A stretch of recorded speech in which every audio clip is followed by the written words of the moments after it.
benomancwane nje ehleli bowu-2.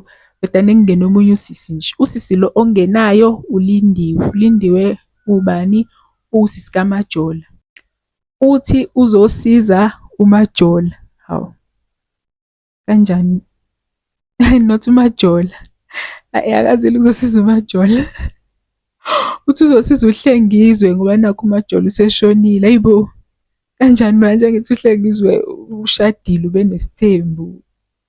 Ukhona lo umancwane unkosikazi wakhe. Esabuza lokho kuHlengizwe uthi hayibo, angithi uyazi wena ukuthi nginesithembu manje pho uzongisiza kanjani? Kodwa kungena i-call ukuthi yabo nje kade bephuthuma esibhedlela beyisa unkosikazi ka-brother in law eyobeletha. Kube khona i-car accident washona ubhuti kaHlengizwe. Ngeke banamabhadi kulo muzi. Hayi kumele